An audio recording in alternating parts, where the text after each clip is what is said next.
Nós vamos abrir nossas Bíblias no livro do profeta Isaías, Nós estamos no capítulo 65, né? Começamos do capítulo 1, já andamos muita coisa, estamos chegando ao final. Capítulo 65 de Isaías, penúltimo capítulo.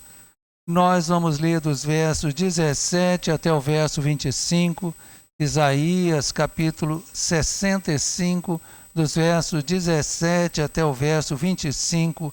Nós vamos fazer a leitura de forma conjunta. Isaías 65, 17 a 25, leitura conjunta. Vamos ler. Pois eis que eu crio novos céus e nova terra, e não haverá lembrança das coisas passadas, jamais haverá memória delas.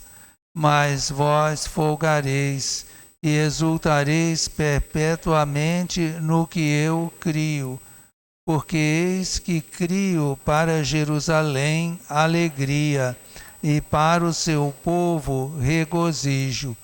E exultarei por causa de Jerusalém, e me alegrarei no meu povo.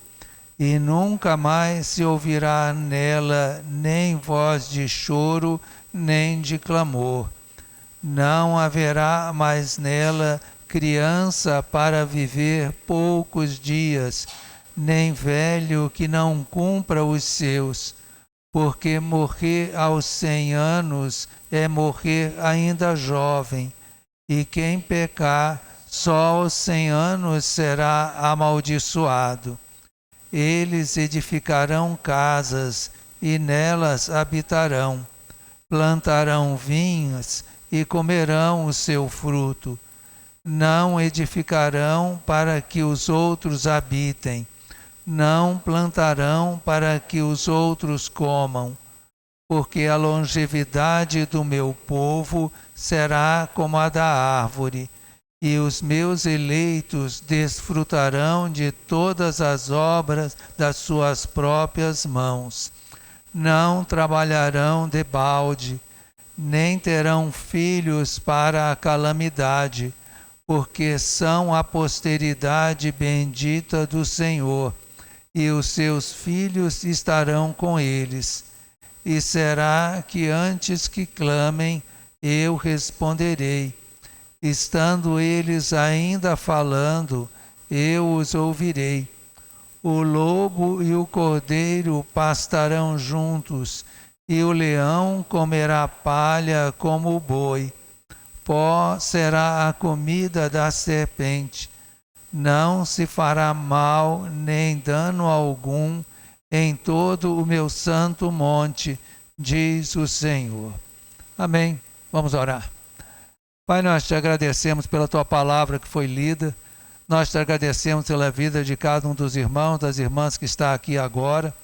Nós rogamos, Pai, que o teu Espírito Santo, que conhece a cada um de nós, trabalhe nas nossas mentes, nos nossos corações, e cada um de nós possa ouvir a tua voz falando consigo, conforme a necessidade que tem. Nós rogamos isso e agradecemos no nome de Jesus. Amém.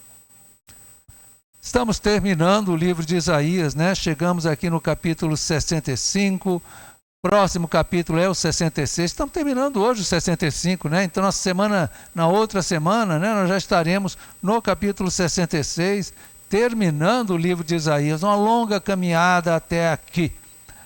Nós conversamos um pouquinho sobre as primeiras profecias lá de Isaías, né? Que ele fala do que poderia acontecer se eles não se arrependessem. Depois nós falamos das profecias registradas a partir do capítulo 40 de Isaías, que falam sobre o futuro do futuro, ou seja, falam sobre alguma coisa que ia acontecer lá na frente, o exílio, mas também o retorno do exílio. E nós agora estamos aqui chegando nesse capítulo 65, verso 17 a 25, que nós acabamos de ler. Olha aí o verso 17, logo no comecinho do verso 17, está dizendo aqui, porque eis que crio novos céus e nova terra. E daí para frente vai haver uma grande descrição daquilo que Isaías quer falar para o povo. Nós hoje pela manhã estivemos conversando um pouquinho, muito pouquinho, sobre a ideia de povo de Deus. E uma das coisas que nós mencionamos hoje pela manhã foi que Deus só tem um povo. O povo de Deus no Velho Testamento era Israel. O povo de Deus no Novo Testamento é a igreja, formada de pessoas de Israel, ou seja, judeus que reconheceram em Cristo o Messias, e nós que somos gentios, não somos judeus de nascimento, mas que em algum momento reconhecemos que Cristo era o nosso Salvador. Então, a igreja é a junção dos dois povos, né? Como diz Paulo, Jesus derrubou a parede de inimizade, nós agora somos um só. Só existe um povo de Deus. O povo de Deus no Novo Testamento é a igreja. Mas aqui nós estamos no Velho Testamento. E uma das características do Velho Testamento é exatamente a questão, como é que eu vou dizer uma palavra bonita aqui, da materialidade, ou seja, muitas coisas, muitas bênçãos que são relatadas no Velho Testamento são faladas em termos materiais. Então, se você pegar lá, por exemplo, Abraão, Deus promete a Abraão, Deus faz algumas promessas para Abraão. Por exemplo, Deus promete para Abraão que ele teria um descendente, verdade. Deus promete para Abraão também uma terra, os descendentes dele teriam uma terra. Deus promete também que em Abraão, na descendência de Abraão, seriam abençoadas todas as famílias da terra. Ou seja, Deus fez promessas a Abraão, mas muitas dessas promessas eram promessas que tinham a ver com coisas materiais. E a descrição aqui de Isaías encaixa exatamente nisso. Quando eu chego no Novo Testamento, a coisa muda um pouquinho de figura. Porque, por exemplo, quando Jesus está diante de Pilatos, e Pilatos começa a conversar com ele, dizendo, então tu és rei? E Jesus diz, meu reino não é deste mundo. Meu reino não é deste mundo. E o Novo Testamento muda um pouco a figura, o Novo Testamento muda um pouco o entendimento. E quando eu, que sou igreja, que vivo 2000 anos depois de Cristo, olho para esse texto do Velho Testamento, eu tenho que olhar sim para aquilo que está escrito no texto, mas eu tenho que olhar a partir daquilo que eu sei que a Bíblia revela no Novo Testamento, ou seja, o Novo Testamento interpreta o Velho Testamento. Esse texto aqui começa falando, olha só, né, sobre novos céus e nova terra. Eu tenho certeza absoluta que você lembra desse texto também. Nós vamos falar sobre isso mais na frente. Mas eu queria, assim, caminhar um pouquinho em textos da Bíblia. O primeiro texto que eu quero colocar é um texto que está na carta de Paulo aos Colossenses. Não perde Isaías 65, não. Eu quero que você caminhe comigo lá no Novo Testamento. Vá lá para a carta de Paulo aos Colossenses. Colossenses fica depois de Coríntios, depois de Gálatas, depois de Efésios, depois de Filipenses, tem Colossenses. Se você está em Tessalonicenses ou Timóteo, você passou. Volta um pouco. Colossenses capítulo 3, o verso de número 2. Colossenses capítulo 3, verso de número 2. Vamos ler todos juntos, Colossenses 3, verso 2. Vamos ler? Pensai nas coisas lá do alto, não nas que são aqui da terra. Muito bem. Notem, nós estamos com uma mudança aqui. Enquanto Isaías faz promessas, olha, isso vai dar certo, isso vai acontecer, isso assim, o Novo Testamento diz, ó, pé tantinho, volta, rebobina a fita, não é bem desse jeito não. Jesus veio, Jesus nos mostrou a maneira correta que nós temos que entender. E ele diz aqui, Paulo diz para a gente, pensai nas coisas lá do alto, não nas que são aqui da terra. Se você for ler aqui a continuação, diz assim, porque morreste, a vossa vida está oculta juntamente com Cristo em Deus. Verso 4, quando Cristo, que é a nossa vida, se manifestar, então vós também sereis manifestados com Ele em glória. Então a Bíblia, nesse texto de Isaías, fala de bênçãos materiais, muitas. Mas nós vamos entender e nós temos que pensar que, muito mais do que isso, nós temos bênçãos superiores. Porque bênçãos que Cristo nos prometeu, bênçãos que Cristo vai nos dar, bênçãos que Cristo nos tem dado. Volta lá para Isaías 65. eu queria que você relesse comigo os 2 primeiros versículos do texto que nós lemos aí. Isaías 65, verso 17 e verso 18. Vamos reler esses 2 versículos, 17 e 18. Vamos reler. Pois eis que eu crio novos céus e nova terra, e não haverá lembrança das coisas passadas, jamais haverá memória delas. Mas vós folgareis e exultareis perpetuamente no que eu crio, porque eis que crio para Jerusalém alegria e para o seu povo regozijo. Aqui nesses 2 versículos aqui eu quero destacar 2 coisas. Primeiro, novos céus, nova terra, que eu já falei. E a segunda coisa é Jerusalém. Jerusalém é citada também no verso 19, e a ideia é que Jerusalém é a capital de Judá, a capital do reino de Israel, a capital, vamos dizer assim, a cidade principal. Mas quando eu chego para o Novo Testamento, a coisa muda um pouco de figura. Eu queria olhar um pouquinho sobre Jerusalém. Não perde Isaías 65, por favor. Vamos lá para o Novo Testamento, eu quero ir na carta aos Gálatas. Se você achou Colossenses, Gálatas fica um pouquinho antes. Gálatas, no capítulo 4, apenas um versículo, o verso de número 26. Gálatas capítulo 4, verso de número 26. Então, Gálatas fica depois de Coríntios, antes de Efésios, antes de Filipenses. Gálatas capítulo 4, apenas um versículo, o verso de número 26. Vamos ler todos juntos. Mas a Jerusalém lá de cima é livre, a qual é nossa mãe. Notem bem, aqui nesse versículo, Paulo está falando de Jerusalém. Só que ele não está falando da cidade física de Jerusalém. Ele não está falando daquela Jerusalém onde tem um palácio, onde tem um templo. Ele está dizendo, olha, tem outra Jerusalém. Uma Jerusalém lá de cima. Vamos para o Apocalipse. Apocalipse é fácil de achar, né? Apocalipse é o último livro da Bíblia, fácil de achar. Daqui a pouco eu vou ter um acesso de tosse, tá bom, gente? Quando eu tossir, vocês vão notar, certo? Então, está chegando o acesso de tosse daqui a pouquinho, certo? Capítulo 21, versos 9 e 10. Apocalipse, capítulo 21, versos 9 e 10. Vamos ler todos juntos, Apocalipse 21, versos 9 e 10. Vamos ler. Então veio um dos 7 anjos que tem as 7 taças cheias dos últimos 7 flagelos e falou comigo dizendo, vem, mostrar-te-ei a noiva, a esposa do Cordeiro. E me transportou em espírito até uma grande e elevada montanha, e me mostrou a santa cidade, Jerusalém, que descia do céu da parte de Deus. Muito bem.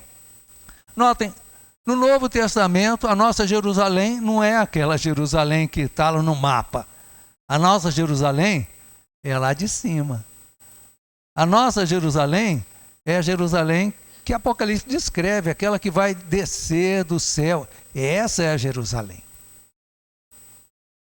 Nós lemos lá em Isaías 65 sobre novos céus e nova terra. Aproveita que você está em Apocalipse 21, volta um pouquinho aí. Nós vamos ler os versos 1 e o 2. O verso primeiro vai falar sobre o novo céu, o verso 2 vai falar sobre a nova Jerusalém. Mas nesse momento, vamos só ler os versos 1 e 2, capítulo 21 de Apocalipse. Vamos ler. Vi novo céu e nova terra, pois o primeiro céu e a primeira terra passaram, e o mar já não existe. Vi também a cidade santa, a nova Jerusalém, que descia do céu da parte de Deus, ataviada como noiva adornada para o seu esposo. Notem que João está falando alguma coisa parecida com Isaías. Isaías fala, verso 17, de novos céus, nova terra. Verso 18, numa Jerusalém onde habita a alegria. E João está falando a mesma coisa. João, no verso primeiro, fala de novo céu e nova terra. No verso seguinte, ele está falando de Jerusalém. Só que o Novo Testamento, a visão dele não é uma visão material. É uma visão espiritual. Ela coloca as coisas dizendo assim, olha, nós vivemos aqui nessa terra, é verdade. Mas se nós só olharmos para esse horizonte aqui, as coisas que acontecem, nós estamos sendo iguais às pessoas lá fora. Nós temos que pensar acima, nós temos que pensar nas coisas lá do alto. Nós temos que entender que a nossa esperança não está nessa vida. A nossa Jerusalém é a lá de cima. O novo céu e nova terra é aquele que está prometido aqui. E já que você está no Novo Testamento, continua aí, só volta um pouquinho. Eu quero ir para a segunda carta de Pedro, um texto que todos nós conhecemos. Segunda carta de Pedro, capítulo 3. Capítulo 3. Nós vamos ler 2 versículos, verso 12 e o verso 13. Segunda carta de Pedro, capítulo 3, versos 12 e o verso 13. Segunda carta de Pedro, capítulo 3, versos 12 e 13. Vamos ler todos juntos esses 2 versículos. Esperando e apressando a vinda do dia de Deus, por causa do qual os céus incendiados serão desfeitos, e os elementos abrasados se derreterão. Nós, porém, segundo a sua promessa, esperamos novos céus e nova terra, nos quais habita a justiça. Notem que Pedro é mais, vamos dizer assim, contundente do que João. João está na visão do Apocalipse falando dos novos céus, nova terra. Só que Pedro, ele fala mais diretamente. Ele diz, gente, vocês estão esperando o que desse mundo? Quando Jesus voltar, isso tudo vai ser destruído. É o que está dizendo aqui. Vai ser tudo. Nós não estamos esperando uma vida melhor que nessa terra. Nós estamos esperando novos céus e nova terra, onde habita a justiça. Se você olhar o verso 11 aí do capítulo 3, aí de 2 Pedro, você vai ver, visto que todas essas coisas hão de ser desfeitas, deveis ser tais como os que vivem em santo procedimento e piedade. Ou seja, Pedro diz, olha gente, entenda, as coisas desse mundo vão passar.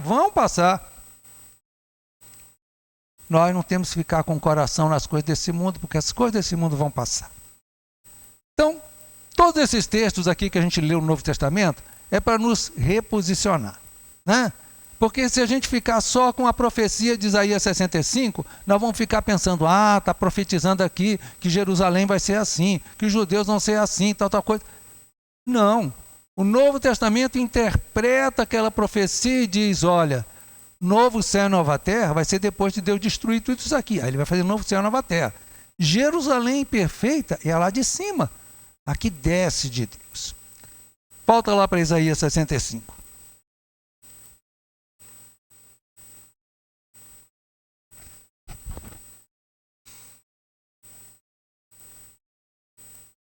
Nós lemos aqui. E as descrições aqui são bem materiais. Você olhou aí, eu também olhei, certo? Veja, por exemplo, a continuação do verso 19 que nós lemos. Diz assim,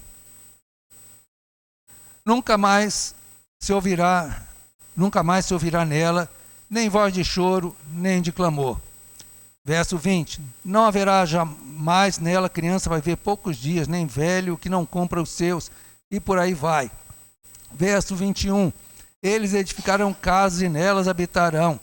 Depois, mais na frente, verso 23, não trabalharão debalde, não terão filhos para calamidade.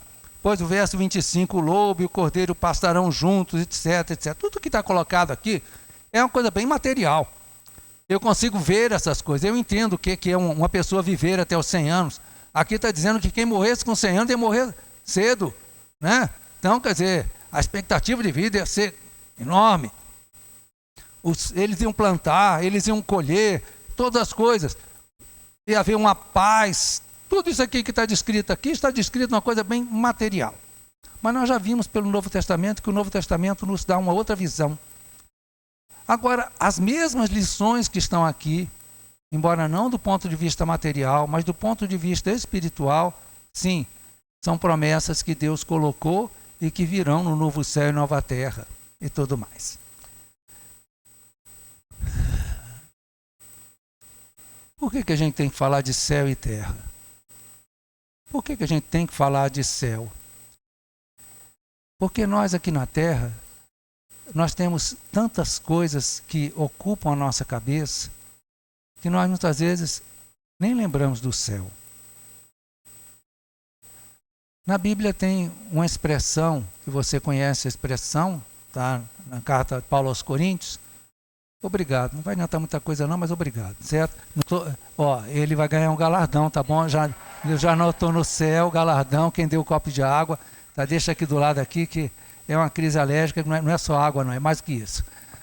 Voltando à questão aí, né? Nós vivemos, nós estamos aqui e tal, e as coisas do dia a dia vão ocupando a nossa cabeça. E lá em Coríntios tem uma palavrinha bonitinha, a tal da Maranata. Maranata é: vem, Senhor Jesus. Vem, Senhor. Sério. Qual foi a última vez que você orou? Vem, Senhor Jesus. Pode ser que você diga para mim, não, pastor, eu orei ontem, então você orou, você é um cara 10. Certo? Mas eu vou dizer para você que eu não orei ontem, não. Agora, quem orou pelos seus problemas, não responda. Eu tenho quase certeza aqui que nas suas orações você lembrou da sua dor de barriga, você lembrou da sua conta para pagar, você lembrou daquela pessoa que precisa se converter, você falou uma porção de coisa, mas você não falou: vem, Senhor Jesus.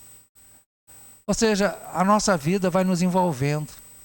Nós olhamos as coisas aqui, uma coisa ali, uma coisa lá, uma tal, a gente vive por aqui.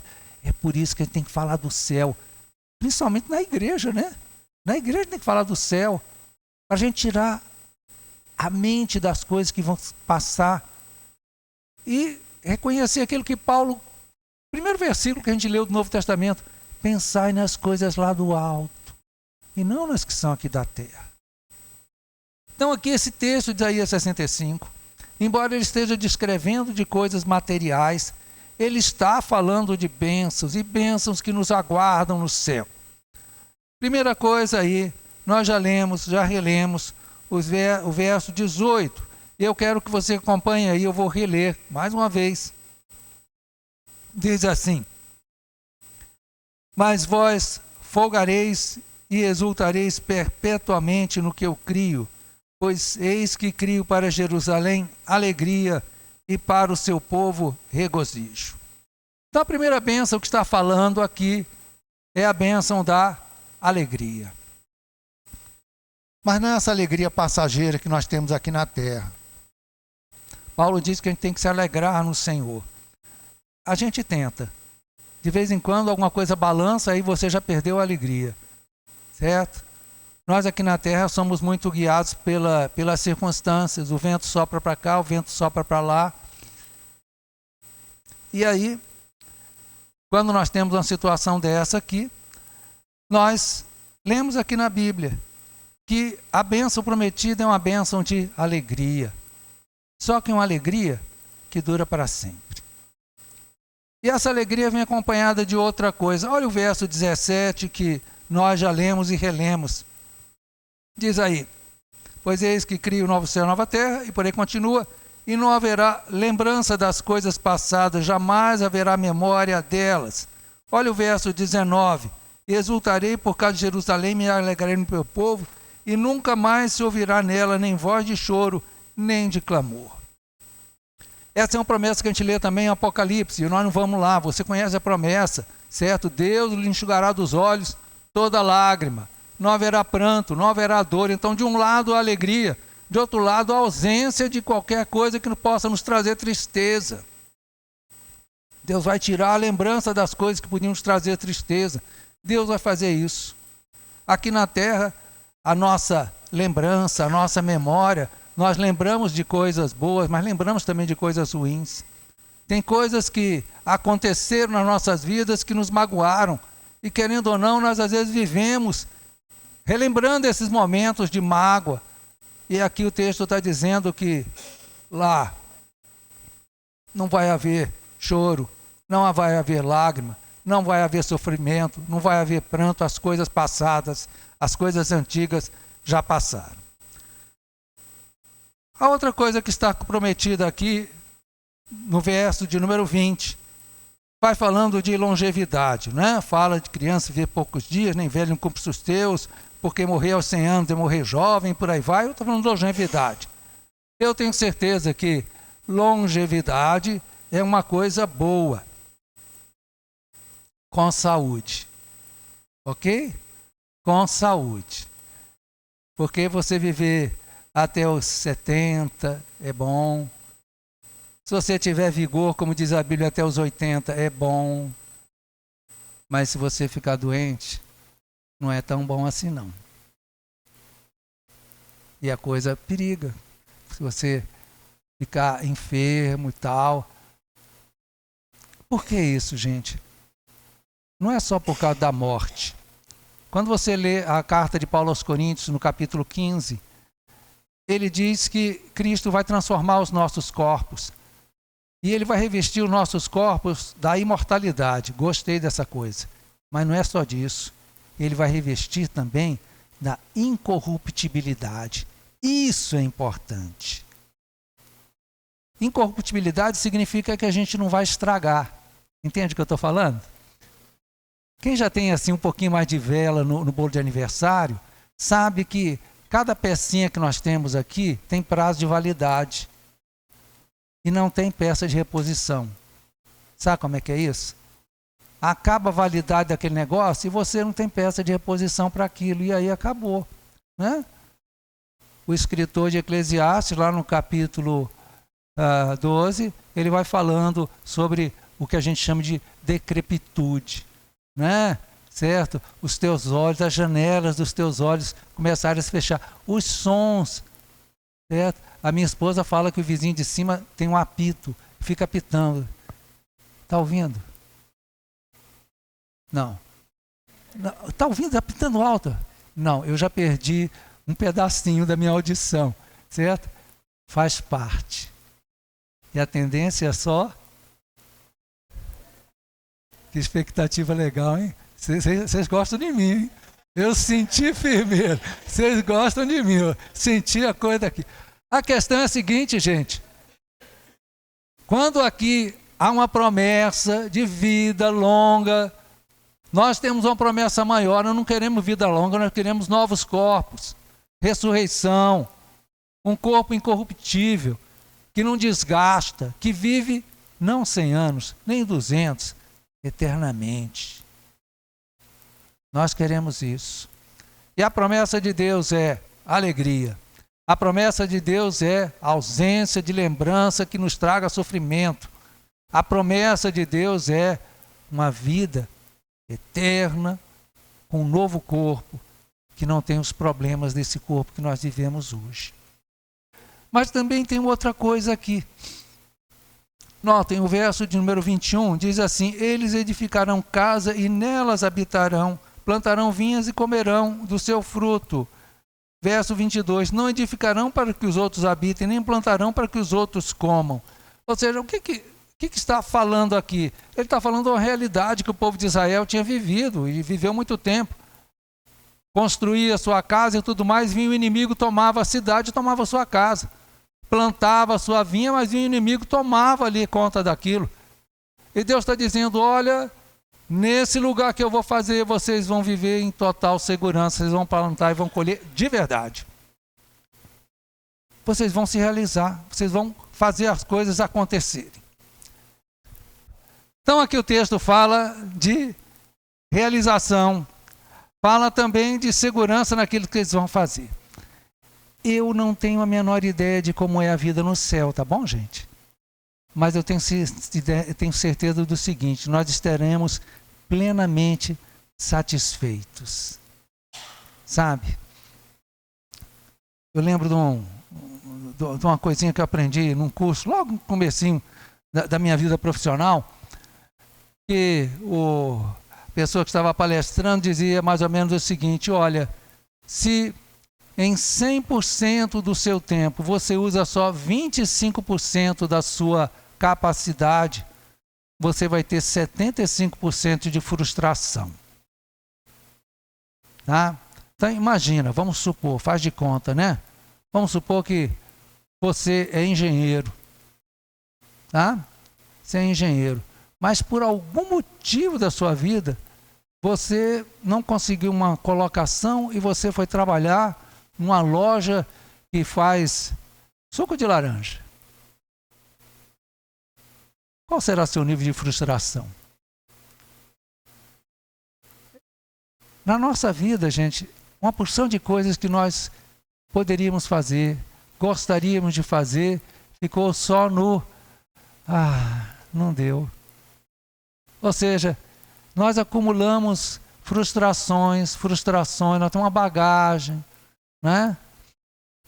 Tem uma historinha, eu não tenho tempo para contar a historinha toda, mas tudo bem. É a história do Esopo, lá das uvas verdes, né?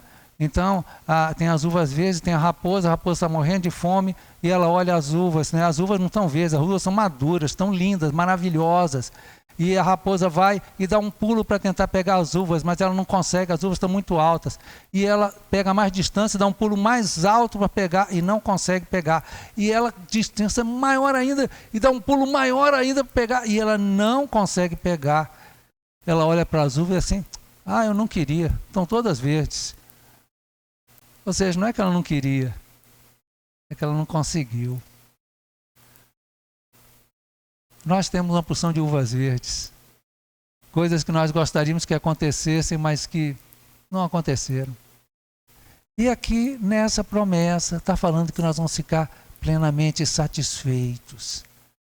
Quando a Bíblia fala de galardão, ela não descreve o galardão, mas ela diz sim, que o galardão ele vai ser de tal maneira que eu me sentirei totalmente reconhecido em todos os meus esforços, se é que eu posso falar assim. Eu ficarei plenamente satisfeito. É isso que Isaías está falando aqui de outra maneira, obviamente. Então Deus promete alegria, Deus promete tirar toda a tristeza, Deus promete novo corpo que não vai ter os defeitos que esse corpo tem.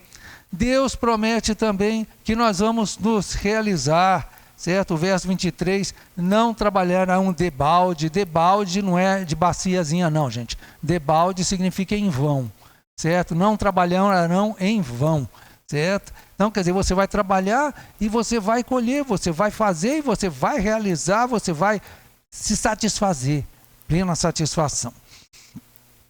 Tem mais uma coisa aqui, verso de número 25. Eu pulei o 24, verso 25, o lobo e o cordeiro pastarão juntos, o leão comerá palha junto com o boi e por aí vai. Esse texto aqui, ele mostra algo que nós não vemos hoje, que é exatamente aquela ideia de paz, harmonia e tudo mais a vida. O que tira a sua paz? Eu não sei o que tira a sua paz, eu sei o que tira a minha. Muitas coisas, né? Ok? Eu tenho toque, gente. Se uma coisa estiver torta, eu vou olhar, aquele negócio está torto, aquele negócio está torto, aquele negócio está torto. Ou seja, aquilo ali não vai me deixar em paz enquanto eu não for lá e ajeitar. Então, por exemplo, as coisas que eu escrevo de um determinado jeito, assim, para ficar de um jeito que eu consiga ver e entender a coisa lá. Tem que estar do jeitinho certo. Ok. Pode ser que o que tira a sua paz seja qualquer outra coisa. Então isso aí não vai ter no céu. Entende? Não vai ter coisa torta no céu. Ok? Não vai. Deus vai fazer de tal maneira que haja paz, haja harmonia. Deus está falando aqui do lobo e do cordeiro porque são inimigos. Quer dizer, o cordeiro em si, ele não tem nenhuma inimizade com o lobo. Ele não, por ele, o lobo podia viver a vida dele no canto dele. O problema é que o lobo não pensa do mesmo jeito. A mesma coisa o leão E o boi está na dele, ele não está nem aí com o leão, mas o leão não está na dele, o leão está na do boi, ou seja, ele está interessado no boi. Então, quer dizer, há aqui uma questão de guerra, desarmonia. Novos céus, nova terra, não tem isso. Aqui nós vamos ter sempre conflitos, desarmonia, mas nós temos que pensar nas coisas do alto. As coisas do alto, paz e harmonia. E finalmente eu quero pensar no verso 24 aqui desse capítulo 65. E eu queria que você relesse comigo o verso 24 do capítulo 65. Vamos reler. E será que antes que clamem, eu responderei. Estando eles ainda falando, eu os ouvirei. Muito bem. Esse versículo aqui é um versículo que às vezes a gente gosta de pegar na caixinha de promessa. Olha que bonitinho esse versículo. Ele está dentro desse contexto aqui de Isaías 65, novos céus, nova terra. E o que ele está falando é que Deus vai estar presente, tão presente, que você não vai nem começar a falar, Deus já está respondendo. Essa vai ser a ideia. É claro que nós temos a presença de Deus ao nosso lado o tempo todo. É claro que nós sabemos que Deus não nos abandona nunca. Porém, olhando aqui esse texto, a gente tem que lembrar daquilo que Apocalipse descreve, os novos céus, nova terra, que diz que ele não viu o santuário lá, porque o Senhor mesmo era o santuário. E isso daí tem que estar na nossa mente. De tudo isso aqui que a gente leu, de todas essas coisas que nós falamos aqui, eu creio que o que começa, o verso 17, é que tem que estar nas nossas mentes, onde Deus diz: pois eis que eu crio novos céus e nova terra. Notem esse eu que está colocado aqui. Não é o homem que vai fazer essa terra um lugar melhor. É Deus que vai fazer novos céus e nova terra. Não somos nós que vamos conseguir resolver todos os problemas do mundo. Nunca vai resolver todos os problemas do mundo. É Deus quem vai fazer novos céus e nova terra. Ele é que vai fazer isso. Ele que vai fazer isso com base no poder dele. Então nós conversamos um pouquinho sobre Isaías 65, capítulo, versículos 17 até o verso 25. Vimos que esse texto é interpretado no Novo Testamento de outra forma, e vimos que esse texto aqui tem promessas que se realizarão. Alegria, ausência de tristeza, novos corpos, realização, presença de Deus, paz, harmonia, tudo isso, aquilo que Deus promete, os novos céus, nova terra. Que Deus nos abençoe. Amém.